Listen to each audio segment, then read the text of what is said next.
what you get. I said, what you see is what you get, now, baby. You know what I mean? It's the best thing yet, the best thing yet. See is what you get.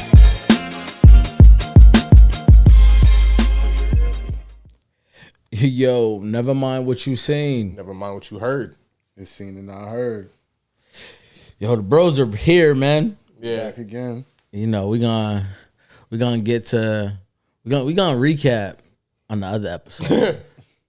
Yeah. This episode, we're gonna get to it. I mean, Yeah. this It's is it's drug centric. this for my guys. Yeah. Yeah. Yeah. It's a Yeah. cult classic. This was culture shock for K a Yes. little bit. For sure. Yeah. We didn't warn them. But well, when you're seeing this episode, you probably haven't seen the episode because we haven't dropped it. Yeah. But we did blow. So whether you see this episode first or whatever, but we we did blow. Anyway, Don't even ask me how. don't it's like that. Yeah, niggas is nice, yo. Right. But we reviewed Blow with Right. Johnny Depp, and somewhere in the episode we brought up with Kay because we were going over just Johnny Depp's catalog. And me and Chad shouted out Fear and Loathing, and you know we got to see Johnny Depp as a drug pusher. Now we get to see him as a fucking drug user. Yeah, Yeah, for Yes. heavy drugs. sure. Yeah. Like Yeah. all throughout the movie. Heavy drugs. Matter of fact, run quick, you know, because we're just gonna hit this one with a bunch of facts. 11 different drugs on record in this movie. Yeah, there's a lot going on in that suitcase. Yeah. Trunk was a little busy. So It starts off going really fast. like I thought to your point, I thought I messed up. you thought you clicked on the wrong movie? No, I ensured that first between you guys. And that's when you guys discovered there was a sequel. And then no, you know how you think like you skipped ahead? Yeah. Like cause it started like I was like it's So like in watch the it. middle. Like Out it of never nowhere, it's just- like it never started. Like the movie started and then I was like, and there's no disrespect to the movie. Like, you know, some things just aren't for you. Like I was just like, yo, like this is 2 hours long. It's Like I couldn't get it. I couldn't. Like it was like I was like I'm 20 minutes in, and there's like and still a lot happens in more that- movie in that left. 20 minutes. Like sure. I was like I don't know what's going on. A movie that I could compare it to and in it being like one of those adventures where it's like so many different things happening and snapshots throughout the movie is like Pulp Fiction. You know Okay. what I'm saying? Where Okay, it's I can see that. a lot of different Also things haven't happening. seen. It's a long That ass? adventure. That's I a think great you've told one. me that. That's another, but it's another one that's like this one where it's like Something you about might that movie not is gonna, like it. it's gonna. You know what I There's mean? one thing about that movie that's gonna fuck them up, but Tarantino yeah. movies are like that though, where it's like they're a little wacky. The I characters. feel like are I have more of a eccentric. chance of liking Pulp Fiction than this though. Yeah. For But one of sure. the things like Pulp Fiction that this is very much like is like, yo, the decorated cast is very throughout. You don't even notice there's people in the movie that are in the movie. Right. And then later on you look at it and you're like, oh, that person was definitely that Mini person. Me was in the movie. Yeah, Vern Troyer. Maybe rest in peace. I don't want to put death on him, believe so. but I think he passed away, right? believe so. Yeah, GOAT. But I was gonna give a shout out to the to the beginning of the movie, because like the beginning of the movie is what a lot of people probably remember the most, because it's so chaotic. Like that first 20-30 minutes, like you said, it just drops you in.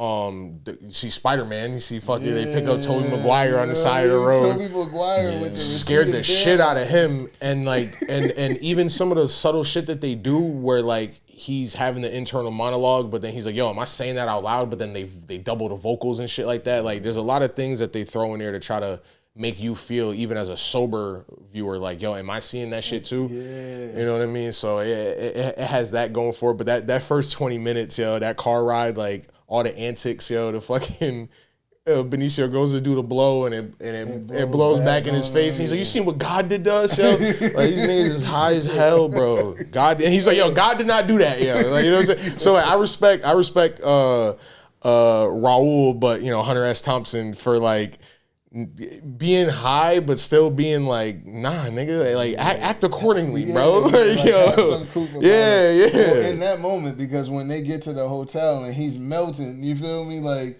Benicio steps in to save him. You know what I mean? Yeah, so it's yeah. like, but it's crazy though because like, for like those are two of like my favorite actors. They're dope actors, yeah. But they're just goofy in this movie, which I think is like a standout and why people remember this movie so much because a lot of the characters in there are like that. So right before we started recording, Kay had made mention of Johnny Depp being method when they were filming this. But I don't know if you also saw that, like, not that Benicio was method, but they were on bullshit like the entire time that they were making this. They destroyed like almost like a dozen hotel rooms or some shit like that. That's absolutely insane. Yeah. So it, as much as like the book is autobiographical, but it's definitely best. I think the word that kept popping up when I was doing research was he writes like gonzo stuff. So so stuff that's it's like it's gonzo real, but journalism. then he fucking goes crazy. Yeah. Okay. So but a lot of the shit that we see in, like, he was really there to write about this fucking dirt bike race or out off-road race. But he really did most of these drugs, yo. Like, they really were there. He was really there with his attorney and shit like that. But his attorney in real life is Mexican, I believe. But same type of shit, yo. Like, I think the guy even looks like very close to what Benicio looked like. Had the gut and all that, yo. You know what I'm saying? I thought it was funny when in the beginning part where everything is just so fast paced, Benicio is like, oh, he's like, oh, they want me to go fucking write about this dirt bike race, and he's like, okay, he's like, oh, it's in Vegas. He's like, yeah, as your attorney, I advise that, you tell them that you need the fucking best car, the best fucking hotel room. Like, and then he's like, yo, and you know what? I need to go out there with you because you might get into some shit. And then he brings the hammer.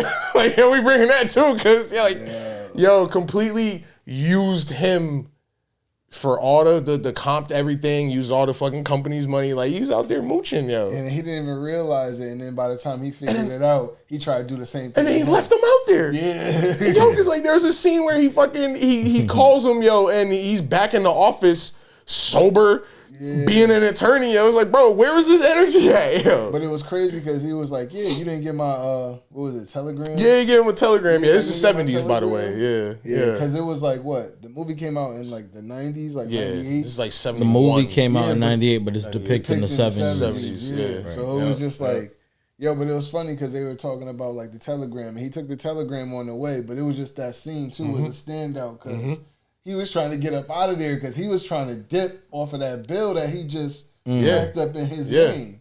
So I'm trying to skip town. He's trying to skip, but they caught him on the way out. So instead of just pulling off, he's really talking to the homie, but the homie got him on the hook. Oh man! So he's just sitting there like trying to get away, but he keeps having to stop the car because the dude keeps talking to him about that, like where Gonzo is. You know what I'm saying? So list of drugs in the movie. And it's insane to even like mention some of these, yo. LSD being the big one. Mescaline. I guess that's part of like the true story. It was a lot of mescaline. Psilocybin mushrooms, which shout out to microdose, yo. Cocaine. heavy. Ether. Which is like, nigga, that's a chemical that you put to like either to inflame some shit. Shit to make your soul burn slow. You make your soul burn. You know what I'm saying? Yeah. That's that. Amyl nitrate, which is in street terms, those are poppers. Do with that information what you will. Adrenochrome, marijuana, alcohol, barbiturates, and at that point, why did you waste the weed? AKA amphetamines. Yeah, at that. Am I tripping? So I mean, being a non-drug person, like I'm like, why waste the weed? So it's not doing anything. It's funny you bring that up. I've never read anything from Hunter S. Thompson. Niggas, our viewers know I like to read, but his lore to me is more attractive than, I'm sure his writing is fine, But like, you know, he started making his way. He wrote about like the Hell's Angels and shit, and then like they kicked his ass, and they had this whole thing on some talk show where he fucking made them all look stupid as fuck on national TV. But for this book, listen to his this is his writing regimen just in general. Wakes up at 3 p.m. 3:05, scotch in his newspaper. 3:45, cocaine. 4:15, glass of fresh OJ with vodka. 4:16, more cocaine. 4:30, more scotch. It's like Stone Cold, more beer. More beer. You know what I'm saying? This is his writing. This is his writing regimen. No, Pete. 4:45, cocaine again. 5 p.m., first cup of coffee plus Dunhill cigarettes. Between 5:05 and 6 p.m., smoking weed and snorting coke. This is fucking insane. 6 p.m., more scotch, cocaine, coffee, and cigarettes. So just chain smoking, chain using. 7 p.m., dinner, usually steak, grilled asparagus, Caesar salad, garlic bread, and more wine. I'm glad he's having a fucking hearty meal to keep up with this regimen, yo. 9 p.m., cocaine again, followed by chartreuse, champagne, and more weed, yo. So, you know, some pinkies up shit, yo. You know what I'm saying? Bro, how can your body withstand this? Nigga, I can... Good guess. Yeah. Not alive, right? No, but I don't think he died because of any of this, though. That's the fucked up part. Accumulation of this definitely helped. Let's see, 10 p.m., drops LSD. 11 p.m., chain smoking and more whiskey. That's probably like the most sober hour out of the whole day. Just cigarettes and some whiskey, yo. Midnight to 6 a.m. is when he would write. And then at 6 a.m., he takes a Halcyon, which is a fucking heavy-ass sleeping pill. And then he's usually, to be sleep by 8 a.m. because he's so fucking wired that the Halcyon doesn't just knock his ass out. Like how it would any of us, yo. We'd be fucking out like a light. No. That's insane. Legend. Your body can't take that. We got some viewers that's gonna fuck with this, so you know what I'm saying? But that nigga was on some shit, yo. So like in the movie, when you kind of see like this nigga's just unorthodox. He lived his raps. He was real lived his raps at all times. It seemed like that throughout everything. Dog, like yo, because you're like yo, just how I mentioned him being in control in certain moments, bro. When they check into I think that first hotel, he's nervous and his fucking attorney has to get in. He's like hiding behind the desk. You know what I'm saying? My man is in there naming all the Japanese motorcycles. He thinks he's in Vietnam, yo. It's like look, it's a little racist too, but it's the 70s and all that shit. But you know, yeah, just wild, yo. It's crazy to know that he was method, yo. Like I would like to know if Johnny was. I mean, he was probably smoking weed because I feel like most actors at least dabble in marijuana, cigarettes, and shit like that. But I wonder if he tried to like actually drop some LSD or do some shrooms or some shit. But it's like by the way his body, his mannerisms. And I think he was just studying him.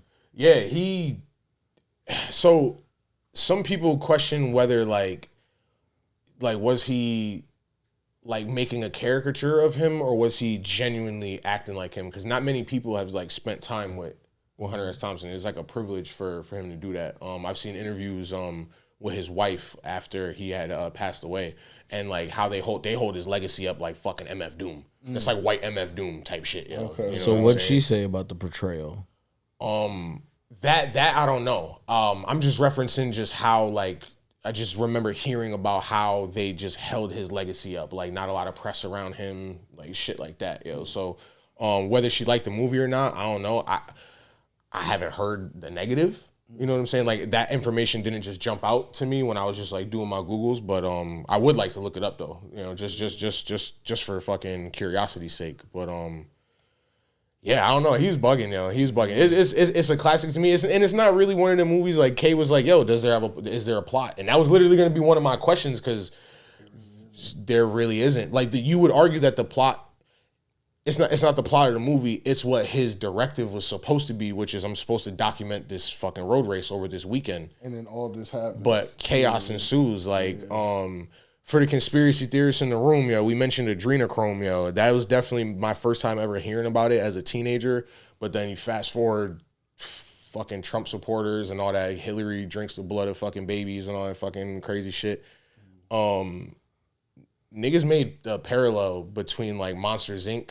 and adrenochrome, because like how it's a myth, but how adrenochrome is supposed to be harvested is supposed to be harvested from like your frontal lobe. And I think he even says it, because that's when he turns into like the dragon. When he's dropping all the adrenochrome, he's like, yo, you're only supposed to do one drop. That nigga drinks like half the bottle. So it's all a myth on like, is it actually hallucinogenic or not? There's really nothing that's really been proven about it. But like, it's definitely used in a lot of like demonic rituals and shit like that. So the fucked up thing is how it's harvested is whether people want to say it's harvested from kids or just people in fear. You have to draw it from the frontal lobe when they're in fear. And that's supposed to bring like all the hallucinogenic aspects of it and shit like that. But Monsters Inc., not to make it dark, I love Monsters Inc. It's hard to not think, like, you know, with the conspiracy hat on, like, yo, are they talking about adrenochrome? Because they're scaring the shit out of these fucking kids and they're using it as energy. They're harvesting that. That's what makes them live, and they're monsters and all this other shit. But, you know, whatever. That's the tinfoil hat for the day. But yeah, that The more you know. the more you know, yo, put the rainbow up, yo. But like, that's literally, bro, like, out of all the what's real and what's fake, it's literally the adrenochrome and the lizard hallucination that he goes through, which on some cool movie shit, I thought those were people in those suits. Yo, they got all animatronics. That's all robots, like doing all that fucking dancing around and all that crazy shit. I thought it was just people in Barney suits, nigga. You know, bullshit. But yeah, all of this shit, yo, like, you know, real attorney, real trip to Vegas about this thing, real drug binge. Even though some of it is exaggerated, but they did most of those drugs. I mean, we're talking about the 70s, so at least like the cocaine, at least the LSD. I would argue the mescaline and the mushrooms. Adrenochrome is kind of crazy. Weed everywhere, alcohol everywhere. And barbiturates are around, but like, you know what I'm saying? Like, you know, same thing, barbiturates, quaaludes, all that type of shit. Like, you know, shout out to Wolf of Wall Street. That was there. Classic. Yeah. Healthy drug. Well, what's healthy drug use? No, that's not healthy. No, it's not healthy. I would argue microdosing is I just like that movie. That's all. It's Or not. not facts, It's yeah. just as druggy. Them niggas smoke crack behind a bar. Yeah, like in a form of camaraderie. Yeah. Smoke crack with me. Yeah, smoke crack with me. Yeah. Like, yeah. These niggas was crash outs, yo. Do you think Christina Ricci is in this. yeah, that's the scene that's like, She's the kid. oh, okay. whoa, and he references her like early on in the movie where he's like, oh, that mother, he's talking about, he's on the phone with somebody, he's, oh, that motherfucker, he's got my queen or he's got my lady or some shit. And then this nigga's like, yo, and again, shout out to him being sober in moments or being able to handle his shit. It's like, yo, bro, like, bro, you're fucking tripping. Like, you're crashing out in this hotel with this girl. She thinks you're a fucking a art dealer or some shit like that. Like, dog, like, I think you're fucking this girl. Where she's big in these ugly pictures. Yeah, fucking, what's it, trigger warning? I don't have all my thoughts. Trigger warning, yo. But like, yeah, that's like a tough scene, yo. You know what I'm saying? That's like, that's a point in the movie where it's like, okay, like, yo, like, where are we going with this, bro? Yeah, teetering the line. You know what I'm saying? Like, cause yeah, I'm out of there. Yeah, because and even thinking That's about, like the beginning of the crash out. Yeah, and then I'm thinking about it like in reality and how old she is now. At that age in '98, she's probably like she's probably like 18, 19. Yeah. You know, she's portraying somebody younger though. That's the thing, yo. So yeah, that shit's like even younger than that. Why is that in there? You know, unfortunately. There's no, I don't Different have times, those facts. Different times. They're different times, but like I have no facts on if that was actually something that could have been something that's just in the book. But the stuff that is real, which is most of what you see, them niggas was bugging, bro. Right. Sorry for the culture shock, bro. I grew up white, so like this is like a rite of, I grew up white. It's crazy. this is like a white of passage. A white of passage. A white of It's not funny 'cause, passage. It's a new one, yo. That's a bar, yo. I didn't see it then. I saw it because you know my favorite rapper, one of my favorite rappers, Currency. Currency. Yeah, I knew he was about to go there. Yeah. The cover. Yeah, he did Fear and Loathing in Yep. New Orleans, and I'm like, what? But then Oh, they told so me it was that's- based off a movie, so I'm like, It made wanna you see a rabbit movie. hole. It made Yeah. you. Yo, okay. speaking of the Johnny Depp rabbit and then I hole, seen it was Johnny Depp, and I'm like, he how did I the never voice see for this? that movie Rango, where he was the lizard. Oh He was the gecko. Yeah. The shout out to the what is it? Yo, we need Acapulco shirts. That shit killed me, yo. Said we need a bunch of Acapulco shirts. I got an idea. What's up? Nope, not recording it. As soon as we finish, I'm gonna tell you. Okay, all right, bet. But there's a homage to Fear and Loathing in that. Like, I guess he's like walking on the side of the highway, and the red convertible drives by with two dudes in the car. Yeah, and it's supposed to be them niggas. Yeah. You know, a little cool thing, Little but Easter egg. yeah, a little People Easter who egg. know, But you know. yeah, yo, if you're into drug culture, you don't gotta be into drugs, but if you're into like understanding drug culture, this is a movie that like, What is it called? In a surrealism, right? yeah, very much so. You're someone who watches like Hamilton's Cornucopia or something like that. Word, yeah, On yeah. Vice. I think if you're I think also like if you're a person that's like really into like POV film work, Yeah. because the way they shoot it is to make you feel like you're having the experience that the characters are. Yeah. So I mean, like that's my most positive takeaway. Okay, word. It's like, you know what I mean? Like you're gonna feel like I'm not a person that indulges, so I don't want to feel like those what they're What they're experiencing. going through. Yeah. But that's probably half of the discomfort. Like, you know what I mean? Yeah. Like, but it definitely reminded me of my most drunk nights. Yeah, right? Okay, yeah. Just Which like- which just is that- gonna segue us right to BTS. Oh yeah. Oh. Damn. All right. So, yo, Yeah. on that note, listen, go check out Fear and Loathing if you haven't. Like, share, subscribe. For sure. It's been another episode of Seen and Not Heard. This Yeah. is gonna be good, yo. On that note, boy.